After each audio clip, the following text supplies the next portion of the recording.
지금 스포츠계가 굉장히 또 시끄럽지 않습니까? 맞아요. 네, 사실 이렇게 힘들 때 스포츠로 사실은 하나가 돼야 되거든요. 네. 이 스포츠 때문에 오히려 좀 지금 저희가 스트레스를 좀 받고 있는 그런 상황입니다. 역설적으로 좀 하나가 된 아, 분노로 하나가 되긴 근데 하나가 됐잖아. 기분적으로 하나가 근데 돼. 이제 하나가 됐을 때 이때 바로 잡아야 돼. 맞아요. 요 지금 에너지가 모아져 있을 때 바로 잡아야 된다고. 네. 그래서 이 이야기 중요합니다. 먼저 축구 부문부터 살펴볼까 합니다. 박문성 해설위원 박수로 모시겠습니다. 네. 네, 안녕하세요. 제가 그 매부쇼를 뭐 몇 년 전부터 나왔던 것 같긴 하는데 이렇게 일찍 불러주신 게 처음이거든요. 축구가 핫하긴 한 것 같네요. 네. 아, 그랬나요? 처음에 이렇게 일부에 문 열 때 있는 건 사실 좀 어색해요. 그러니까. 네.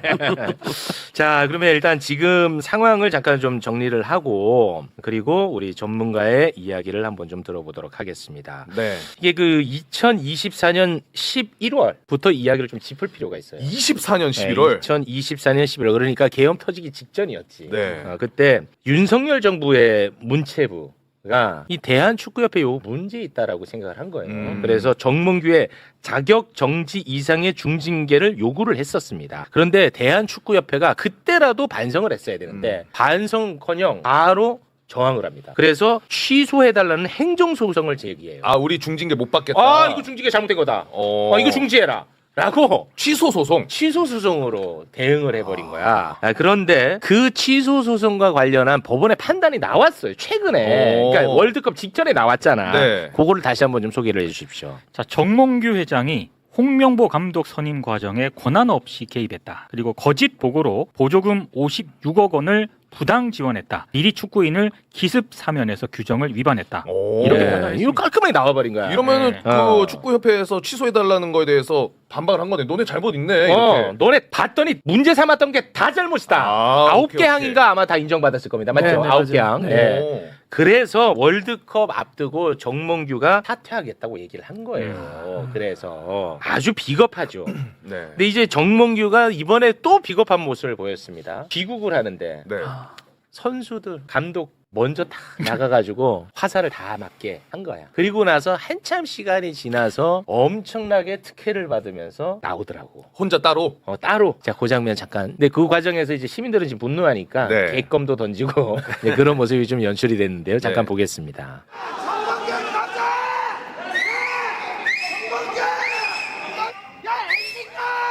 정몽규 가자! 진짜 둘러싸여서 저렇게 나오네. 조의를 받으면 일단 이 장면은 어떻게 보셨습니까? 참 못났죠. 네. 그러니까 우리 한국 축구의 회장이라 불렸던 사람, 가장 높은 위치에 있던 사람이 좀 저렇게까지 못난 모습을 보여줄 수도 있구나. 우리가 큰 어른이라고 하는 이런 거 생각하지 않더라도 최소한 자기가 갖고 있었던 권한이나 위치만큼의 책임을 지는 게 우리 사회의 기본적인 리더가 가져야 될 거 아니겠습니까? 권한만큼의 책임을 지는 것을 이제 책임의 어떤 대칭성을 얘기를 하는데 저렇게 좀 못날 수가 있나? 앞에 감독과 선수들은 다 내보낸 다음에 이제 숨어 있다가 뒤에서 다 없나고 나온 거잖아요. 제가 저기 나가서 이제 막 그 분노를 했던 분들 중에 붉은 악마 의장이 있어요. 조우태 의장이라고 있는데 처음에 우리가 홍명 감독하고 선수들 들어올 때 그런 생각했잖아요. 혹시 엿이나 밀가루나 달걀 같은 게 혹시 날아가지 않을까? 사실 그거는 좀 걱정되는 일이기도 했잖아요, 사실. 네. 근데 없었잖아요. 네. 저기에 일부러 갔던 사람들이 뭐 사실 이렇게 서로 모르는 사람들 많았을 거잖아요. 분노하니 그렇죠. 그냥 모인 맞아요. 건데 그렇죠. 기다리면서 이야기를 했대요. 아이고. 그런 거 하지 말자. 우리 정말 화나있고 어디서 이렇게 얘기하는데 화나있지만 계란이나 밀가루나 뭐 이런 걸 던지지 맙시다. 왜냐하면 멋있다. 분명히 지금 거기 경찰들도 막 이제 그 질서 유지나든지 문제가 될 것을 방지하기 위해서 모이셨잖아요. 네. 경찰이. 그리고 거기 이제 뭐 사설 경호원분들도 계신단 말이에요. 그리고 선수들도 이번에 보면 홍명 감독도 조현우 선수를 앞세우고 나오잖아요. 그러니까 이제 혹시 뭐 화가 나서 던졌는데 그게 경찰이나 혹은 다른 분들 맞으면 아이고. 그리고 또 그게 우리 선수들 맞으면 그건 아니지 않냐. 혹은 감독이 맞아도 아무리 그 화가 나도 뭔가로 던져서 맞춘다는 건 아닌 것 같아요. 그렇죠. 그렇게 고민도 하고 성숙하게 생각을 해서 그랬다는 거예요. 저는 그 얘기 듣고 그랬구나 했어요. 아유. 그러니까 아무리 화가 나도 우리는 그렇게 그 선까지 넘지 말자라는 생각도 하면서 다 그런 고민을 했는데 이 한국 축구의 대장이란 사람 참 오랫동안 10년 넘는 동안 회장과 수장이라 불렸던 사람은 그 시간에 뒤에 숨어 있었어요. 갔어? 나 나가도 돼? 그게 걸린 게 기자들 거의 다 나갔고요. 그 모였던 사람도 거의 다 나갔는데 마지막에 이렇게 짐 챙기거나 기사 송고하려고 몇 명이 남아 있었대요. 그런데 갑자기 저기서 우르르 나와서 딱 봤더니 명문기 회장이 사설경원과 경찰이 둘러서 그랬어? 나오더라는 거예요. 아이고. 황당했다는 거예요. 그래서 그 개껌을 던졌다는 게 하나 있잖아요. 네네네. 원래 안 던지기로 했는데 아까 그랬잖아요. 너무 화가 나서 그걸 보고 근데 뭐 가까운 거리는 아니에요. 또 몇십 미터긴 했는데 너무 화가 나가지고 개껌 포장지 하나들을 던졌다는 거예요. 그러니까 한번 생각해봐요. 그 사람들은 그렇게 화가 났어도 누르고 눌렀는데 아휴. 회장이라는 사람은 뒤에서 갔어 얼마나 못나요. 얘기 들으니까 진짜 축구 팬들은 진짜 엄청나게 성숙하고 정말 책임 있는 자리에 있는 사람들은 정말 미성숙한 거야. 비행기 편은 같은 비행기 타고 온 건가? 뭐 좀 달랐대요. 아, 그래 조금. 그런데 이제 다르긴 했는데. 30분 정도니까 사실 그랬으면 기다려라. 내가 앞에서 뭐 크게 허리 숙여 사과의 어떤 하고 표시를 하고 내가 앞에서 그의 카메라 후레쉬건 아니면 뭐 욕설이건 내가 먼저 맞겠다라고 하는 게 우리가 그냥 뭐 어렵게 얘기하지 않아도 우리 사회가 원하는 그런 모습 아닌가요? 너무 당연한 말씀이죠. 1년에 1,000억에서 2,000억 원을 좌우할 수 있고 전화 한 통화로 손흥민과 김민재와 이강인을 소집시킬 수 있는 막강한 권력을 갖고 있어요. 그렇지. 그만큼의 권한을 행사했으면 문제가 터졌을 땐 그만큼의 책임도 져야죠. 그렇죠. 네.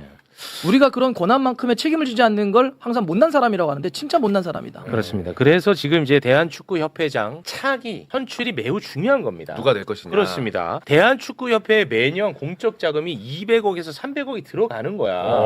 그렇기 때문에 우리는 더 많은 것을 요구할 권리가 있는 거예요. 300억 정도가 들어간다니까 공적 자금이. 그런데 이 정몽규가 축구협회장직에서 이제 물러나게 되면 60일 이내에 이제 선출을 해야 되나 봐. 60일이네. 그런데 이제 선출 방식이 이제 문제입니다. 현재는 이제 대의원제를 채택하고 있어가지고 200명 또는 300명이 이걸 다 결정을 하는 거예요. 그래서 지난번에 민의와는 정반대의 결과가 나오게 됐던 겁니다. 대한축구협회장 선거인단 구성을 좀 소개를 해주시겠습니까? 규모는 한 100명에서 300명 사이에서 이제 규모가 결정이 되고요. 구성은 시도협회 대표들이 있습니다. 그리고 전국 연맹도 대표들이 있고요. 그리고 선수들이 있죠. 그리고 심판 이런 사람들이 간접 선거를 해서 이제 협회장을 뽑는 방식이에요. 그렇습니다. 네. 그런데 오늘 진종호 의원 알죠? 국민의힘의 네. 진종호 의원이 이 선거인단 관련해 가지고 굉장히 충격적인 이야기를 했어요. 요거를 좀 들어보시고 요걸 좀 해석을 좀 해주시면 좋을 것 같습니다. 어저께 새로 들어온 사실인데요. 좀 너무 충격적이었던 게 그 회장 선출 관련해서 불법적으로 선거인단을 구축한다라는 영상이 있다라는 제보를 받았어요. 이게 간선제로 회장을 선출하지 않습니까? 그러다 보니까 선거인단을 구성하는 것 자체가 불법이라는 자기들 입맛에 맞게 했다라는 영상이 있다라는 제보를 받아서 자료를 받으려고 지금 준비하고 있습니다. 이미 축협이 회장 체제로 모든 게 카르텔이 형성되어 있었다라는 것을 확인시켜주는 상황인 거죠. 오, 뭐 일단은 아직 영상을 같이 공개하지는 않았는데 뭐예요 이거? 뭐 저도 이제 이 워딩만 듣고 제가 어떻게 추론하기는 어려운데 일단 제보를 받았다는 거고 뭐 영상이 있다는 건데 여기서 보면 가장 문제되는 거는 불법적으로 선거인단을 구축한 혐의가 있다 뭐 그런 뭐 그런 이야기를 내용처럼 하는 거죠. 들리죠. 그러니까 이 얘기 같은데요, 그러면은? 그러니까 지금 지난 정몽규 회장 사선 때 선거인단이 한 200명이 조금 안 됐습니다. 190 몇 명 정도 됐습니다. 그 중에 당연직으로 이제 들어간 사람들이 있어요. 아까 말씀해 주셨던 것처럼 각 시도협회 17개 축구협회장들. 그다음에 우리 뭐 각 그 연맹 뭐 실업축구연맹, 여자축구연맹 이런 데가 있죠. 거기 회장들. 그다음에 이제 K리그의 뭐 대표들 이렇게 들어갑니다. 그게 한 30%가 돼요. 그럼 나머지 190명 정도의 30%를 제외한 70%는 무작위 추첨을 합니다.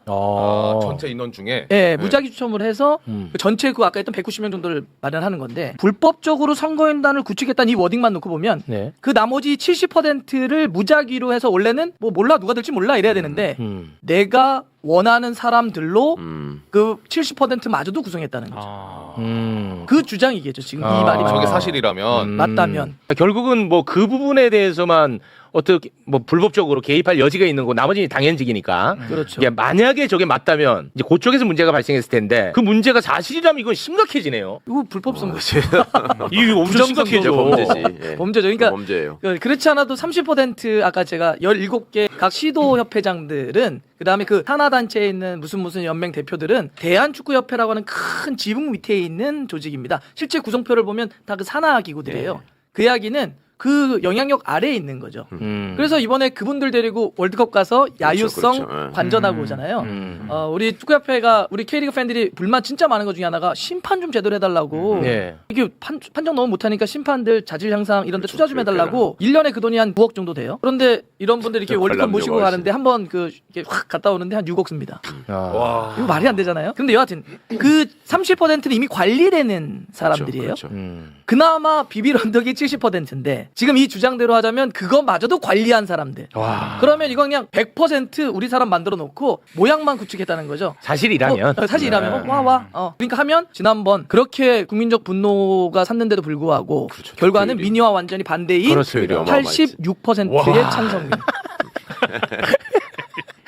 와. 모르겠습니다. 저도 근데 어떤 영상인지는 뭐 지금 아직까지는 잘 모르겠습니다만 그래도 저 진종호는 국회의원이에요. 그리고 이제 스포츠 쪽에 있으셨는데 저렇게까지 할까요? 그러니까 저렇게까지 말할 정도면 뭔가 그래도 근거가 있는 얘기겠죠. 그렇죠. 얘기를 들었으니까 했겠죠. 네. 저도 사실은 저 얘기 나오기 전에 여쭤보려고 싶었거든. 그 선수는 어떤 분이 저기 선거인단이 될까 했는데 그 랜덤이었는데 랜덤이에요. 그거를 정해버린다는 거는. 네, 한번 생각해 보죠. 지금 등록돼 있는 축구협회 어느 회원 예. 한 15만 명, 10만 명이 훨씬 더 넘습니다.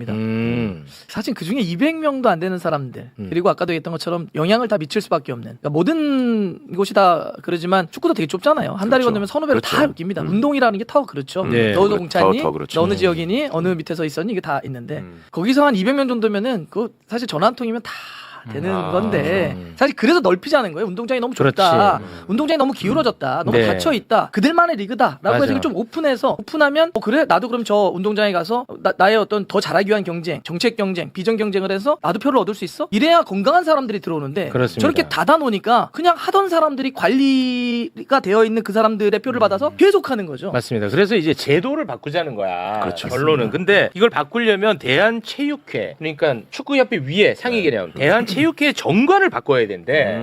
그래서 이제 관련해서 문체부가 좀 검토를 하고 있다는 입장을 냈더라고요. 그러니까 대한체육회 정관을 바꾼 다음에요. 직선제를 추진하는 안까지 포함해서 다각도로 지금 검토를 하고 있다. 네. 직선제 포함뿐만 아니라 아까 지금 박문성 해설위원님이 말씀하신 이 선거인단 규모 있지 않습니까? 네. 이 규모를 확 넓히는 것까지 아마 검토를 하고 있는 것 같습니다. 네. 근데 이게 뭐 간단치는 않은가 봐요.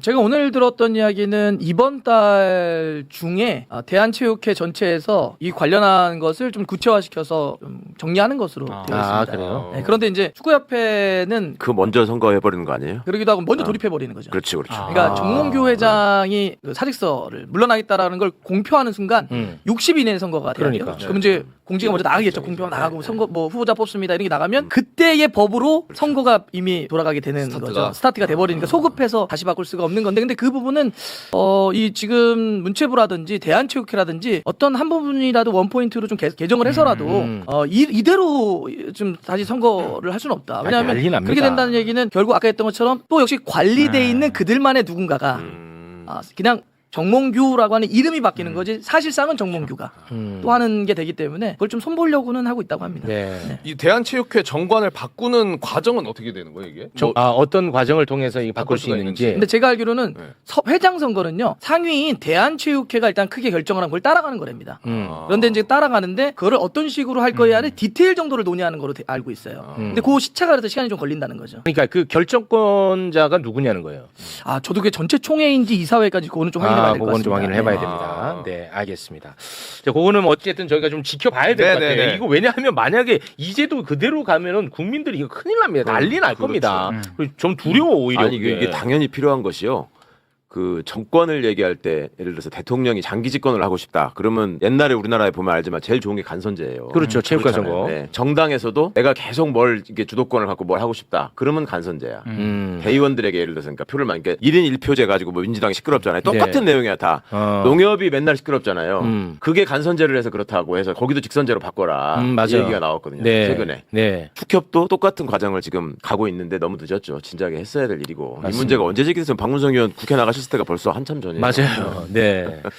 자, 이제 그거는 저희가 또 지켜보도록 하고요. 그건 그거고 또 그 축구팀의 그 어떤 문화 그리고 뭔가 언론을 활용해 가지고 뭔가 좀 길들이기가 들어가는 어떠한 문화 이런 걸 좀 엿볼 수 있는 대목이 하나가 있어서 네. 요거 잠깐 좀 짚고 가고 싶습니다. 독일에서 이제 선수 생활하던 옌스 선수. 옌스 선수. 그 조별 리그에서 3차전을 했는데 네. 마지막 첫 번째 두 번째는 안 나오다가 세 번째 나왔는데 너무 잘했잖아. 남아공 경기. 이 관련된 이야기를 좀 나눠볼까 하는데 일단은 그 예전에 대표팀에 발탁이 되고 인터뷰를 한 게 있는데 이게 지금 다시 화제가 되고 있어요. 이 사람은 이제 독일에서 축구 선수 생활을 했던 사람이거든요. 스포츠 투데이와 인터뷰를 했는데요. 옌스 선수가 이런 얘기를 합니다. 어린 선수는 엘리베이터를 가장 나중에 탄다. 식사 후엔 다른 선수들에게 과일을 가져다 줘야 한다. 모두가 식사를 마칠 때까지 아무도 자리에서 일어나지 않는다. 네. 요런 이제 인터뷰를 했었어, 예전에. 예전에. 25년인가 아마 이 인터뷰를 했을 거예요. 근데 이번에 조별리그 1, 2차전에 옌스를 투입 안 시키니까 난리가 난 거야. 네. 이 잘하는 선수를 뽑아놓고 왜 안 쓰냐고 막 난리가 났어. 네. 근데 딱 그런 상황에서 스포츠 조선이 옌스를 까는 보도를 딱 합니다. 까요? 자, 스포츠 조선이 이렇게 보도합니다. 옌스는 지난해 9월 국적을 회복해서 A 대표팀에 첫 발탁된 이후 지금까지 A매치 7경기를 치렀다. 사전 캠프에서 치른 친선 경기를 제외하곤 기대만큼의 퍼포먼스를 보여준 적이 없다. 문화 차이를 감안하더라도 팀 문화에 쉽게 녹아들지 못한 채 겉도는 느낌이 있었다. 팀 적응, 규율과 관련된 소문도 끊이질 않았다. 수비진은 다른 포지션보다 호흡이 중요하다. 홍명보 감독은 1, 2차전에서 대표팀 붙박이인 서령우, 이태석을 왼쪽 윙백으로 활용하기로 결정했다. 선발 권한은 감독에게 있다. 한국은 두 경기에서 준비한 플랜대로 흐름을 주도했다. 이 지금 기가 막힌 타이밍에 그러네. 이걸 딱 깐 거야. 의도는 뻔히 보이는데 결과적으로는 홍명보 감독을 매기는 얘기인 것 같은데. 감독이 한 거다 이런 거. 이거 좀 맥락을 좀 짚어주셔야 될 것 같아요. 왜냐하면 이거 나는 이거 너무 무섭게 봤어요, 이거를. 야, 이거 회장이 무서워. 제가 회장이 못났다고 했잖아요. 네. 회장이 못나니까 조직도 못나지는 거예요. 그렇죠. 이게 일종의 관여 공기를 하고 있는 겁니다. 그때 축구협회나 홍명보 감독에게 굉장히 좀 비난이 쏟아진 시점이었거든요. 날짜 한번 보시죠. 6월 다시 21일. 네, 대회 한참 그렇죠. 중간이잖아요. 네. 6월 21일. 홍명보 감독에 대한 이야기들이 있고 그다음에 왜 옌스 안 써? 네. 왜 옌스 안 써요? 얘기가 예, 나왔었죠. 맞아요. 야 옌스 안 쓰는 건 저런 것 때문에 그런 거야. 기사가 나온 거죠. 이거 그래서 맥락이 있는 거 아니야? 그래서 저는 이게 그때 막 쏟아질 때 홍명보 감독이나 축구협회가 문제가 아니라 옌스 자체가 문제인 거야 라는 기사가 나온 건데 저기 기사 다시 한번 보여주겠습니까? 와. 네. 다른 문구는 보지 마시고 저기 보면 문화 차이를 감안하더라도 팀 문화에 쉽게 녹아들지 못한 채 겉도랐다가 아니라 겉도는 느낌이 있었다. 팀 적응 규율과 관련된 소문도 끊이질 않았다. 얘기를 들은 거예요 지금 예. 기자가. 여기 저 이쪽 스포츠 쪽에 있는 분들 특히 월드컵 대표팀이 월드컵 그 안에 들어가서 월드컵 치를 때 있죠. 팀에서 무슨 얘기든지 모릅니다.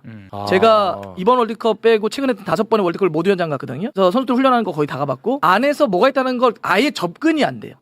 새어 나오지도 않습니다. 근데 지금 저거 누군가 설명해 준 거예요. 야, 옌스 좀 이런 게 있어. 그래서 기사를 저렇게 쓴 겁니다. 기자가 글처럼 느낌이 있었다. 와. 그런 소문이 있다.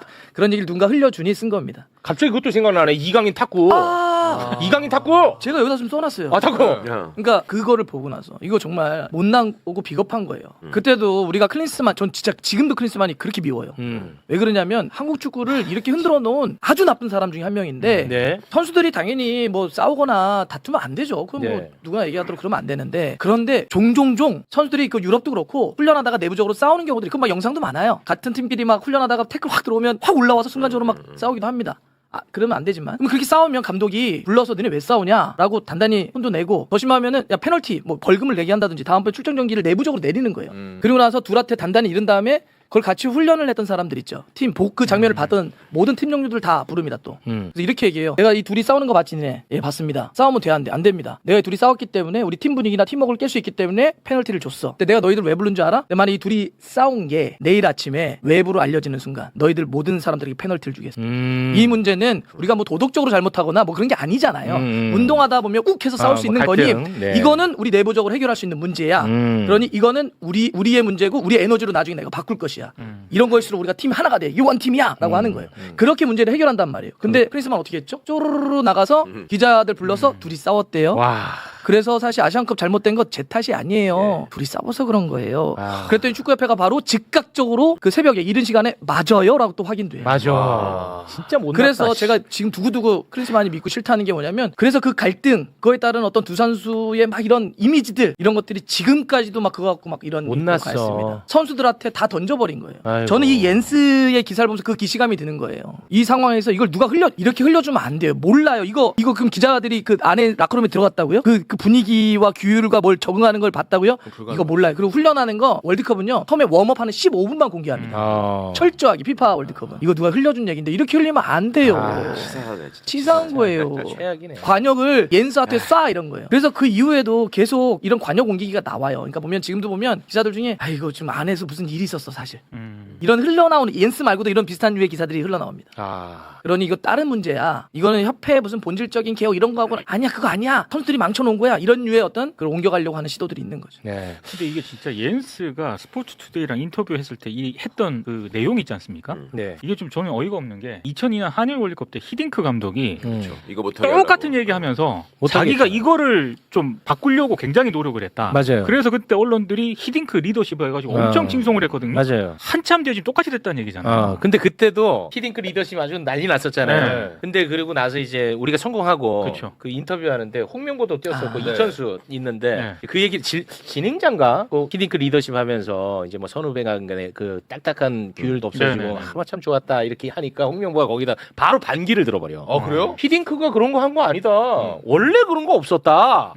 그렇게 그렇게 얘기한 거야. 그러니까 네. 이천수가 어. 이천수는 그냥 막 나가잖아. 나는 얼굴도 볼 수 없는 존재였는데요. 홍명보한테 나 완전 눌려 있었다. 뭐 이런 식으로 얘기했었어. 맞지? 그때. 그 영상 지금 바이럴 많이 되고 있죠. 그때 당시에도 유명했어요. 그때 아마 정확한 워딩은 제 기억이 맞다면 원래 우리가 한 10년 전부터 이거 다 이렇게 해왔던 거예요. 홍명보가 그렇게 그가 얘기하더라고. 와가지고 바꾼 거 아닙니다. 뭐 이런 식으로. 홍명보 진짜 별로야. 홍명보 별로야, 솔직히. 그때 히딩크가 선수들끼리 이제 경기 중이나 이럴 때는 이름 부르게 이름 하고. 부르고 그렇죠. 그냥. 네. 그다음에 이제 밥도 막 밥도. 그 뭐 학벌 나이대로 먹고 끼리끼리 먹으니까 야 섞어 먹어 이런 거고 저 선배님 저 패스 갑니다 이런 거 하지 말라고 명분 패스 이렇게 하라 왜 자꾸 말을 길게 하냐 뭐 이런 그렇습니다. 거 있죠. 거기 굉장히 유명했었잖아요. 그 리더십이라고. 아니 해가지고. 이천수 선수가 당시에 제일 어린데 일부러 주장 홍명보 선수한테 보내가지고 너 반말해라라고 감독이 시켰다 이런 얘기도 나오고 그랬잖아요. 맞아요. 그거 다 뻥이라는 거야 그러면? 홍명보 그렇게 얘기했어요. 그러니까. 네. 근데 이천수가 뭔 소리냐. 나는 히딩크 오기 전에는 얼굴도 보지 못하는 사람이었다. 그러니까 홍명보가 얼굴이 썩 거다. 야, 근데 이거 조금 다른 얘기인데 최욱 씨도 약간 거장인 게 풋살할 때는 반말해도 아무 말 안 하거든요. 거장이야. 제가 계속 일부러 맞아. 그 맛에 풋살 나가거든요. 아. 그만둬라. 최욱 막 이러면서. 계속 하다. 고맙습니다. 네. 네, 아무튼 이 축구 일단 가장 첫 번째 단추가 협회장 선거 요 제도를 바꾸는 거. 네, 그걸 저희가 유심히 보도록 하겠습니다. 끝으로 한 말씀 하시면서 마무리 짓겠습니다. 이게 이제 뭐 지금 국민적 공분 그 공분이 에너지가 돼서 이제 대한축구협회가 한국 축구가 안 변할 수 없는 상황으로 가고 있습니다. 가고 있어. 이제 예. 어떤 식으로든지 개혁과 혁신이 될 텐데 한편으로 이런 생각이 들어요. 마술 지팡이를 휘두를 수 있을 것 같은 착각들 단 한 번에 이 오랫동안 쌓여왔던 것을 한 번에 바꿀 수 있을 것 같은 착각들을 가지면 안 될 것 같아요. 좋은 얘기네. 그러니까 1990년대부터 현대가라고 하는 하나의 가문이 사실은 쭉 끌고 온 거거든요. 그렇습니다. 사람만 좀 바뀌었을 뿐이지. 네. 그래와서 이 폐단들이 다 누적돼 왔는데 누군가가 새로운 사람이 온다고 해서 새로운 감독이 온다고 해서 이거를 하루아침에 바꾼다? 내년 초에 있는 아시안컵에서 우리가 갑자기 막 말도 안 되는 축구를 하면서 막 이렇게 한다? 세상에 마술지팡이는 없을 것 같아요. 한순간에 바꾸는. 제가 그래서 드리고 싶은 말씀이 뭐냐면 우리가 오랫동안 힘들어왔고 이게 이번에 북중미 월드컵에서의 과정과 결과는 비단 1, 2년 만에 홍명보 감독만의 문제가 아니고 누적되어 왔던 거의 결과물인 것처럼 맞아요. 우리는 이거를 다시 뒤엎기 위해서는 어찌 보면 그만큼의 시간이 필요할지 모릅니다. 그 이야기는 우리는 어찌 보면 이 죽음의 기고 데스밸리를 건널 인내와 용기가 좀 필요할 것 같아요. 좀 기다려야 될 것 같아요. 그러면서도 묵묵하게 지지하고 변화에 대해서 혁신에 대해서 계속해서 박수 쳐주고 그래서 그거에 대한 인내와 용기 내가 이 죽음의 계곡을 넘기면 우리도 다시 올라갈 수 있어. 다시 어떤 비전을 만들 수 있어. 다시 좋은 사람 체제로 갈 수 있어. 라고 하는 것들을 조금만 좀 기다려주시면서 박수 쳐주시면 아마 여기 뛰어난 분들이 많이 계시니까 옳은 방향으로 잘 바꾸지 않을까 시간 생각합니다. 없지만 가시기 전에 꼭 보태고 싶은 말이 있었어요. 사실은 박문성 의원이 지금 박문성 지금 출마 선언한 건데 왜 끊어? 아니요. 왜 끊어? 아 미안합니다. 대신 내가 출마 선언 해드릴게요. 박문성 의원 출마합니다. 근데 사실은 오래 전부터 이런 결과, 이런 문제점들을 예상하고 지적하고 경고음을 냈었잖아요. 네. 그런데 그걸 바라보는 많은 사람들이 박문성 의원을 걱정하고 말리는 분들이 많았어요. 너만 다친다. 왜 그러냐. 그런데 결국 그 걱정했던 사태가 그대로 벌어지지 않습니까? 그대로 이거는 됐죠. 박문성 의원이 저는 박문성 의원 포함한 많은 분들이 축구를 진정으로 사랑했기 때문에 그렇죠. 우리 축구가 이렇게 가면 안 된다는 생각 때문에 맞습니다. 정말 간절한 얘기를 했던 거라고 저는 느꼈거든요. 정확합니다. 우리가 이제 결과물을 봤으니까 맞아. 우리 주변에서 벌어지는 여러 가지 정치 상황, 여러 상황에서는 비슷한 일들이 많이 있습니다. 네. 그런 점에 꼭 좀 정확한 얘기입니다. 같이 참고가 되셨으면 좋겠습니다. 진짜 네. 사랑하는 사람은 그렇습니다. 맹목적으로 그냥 떠들지 않는다. 이걸 보여주는 예인 것 같아요. 그렇습니다.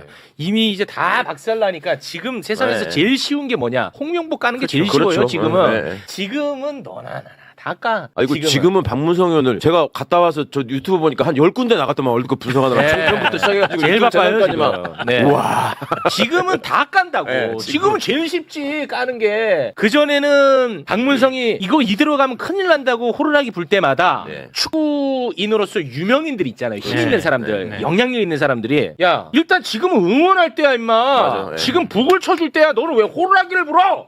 이렇게 화를 냈었어. 실제입니다. 월드컵 코앞에 두고 뭐 하는 짓이야. 근데 지금은 다 같이 호루라기 이미 끝났거든. 호루라기 다 하고 있어. 뭐 하는 거야 사실. 난 이런 게 문제라고 맞아요. 봐요. 8월 16일 날 대한독립 만세 부르는 날 너무 많아 지금. 뭐야 그게 지금. 뭐 맞잖아. 백묘나 흑묘나 뭐 쥐만 잡으면 되죠. 맞잖아. 잡읍시다. 네. 근데 이 와중에도 어떤 그 선수 출신은 홍명보한테 존칭 안 썼다고 괜히 그 눈치 없이 나갔다가 나락가고 있어. 그런 사람이 있었어요. 있어. 아휴 속 터지더라. 그러니까 아까 뭐 옌스의 뭐 엘리베이터 뭐 이런 얘기 했지만 사실 문화적인 측면도 있긴 있죠. 우리와 또 있으니까 그긴 하는데 근데 한번 생각해봐야 될 거는 요즘 우리가 되게 해외에서 어렸을 때부터 나고 자라거나 아니면 어렸을 때 큰 선수들이 많아요. 우리와 다른 나이 문화 같은 게 없잖아요. 강하지가 않잖아요. 서열 문화도 강하지 않고 그리고 이제 많은 월드컵 우리도 지켜보지만은 그 나라에서 그냥 우리 좀 똑같이 이렇게 아니라 다민족의 국가대표팀이 형성되는 게 인종이나 다민족이 다문화가 되게 많아지고 있거든요. 네.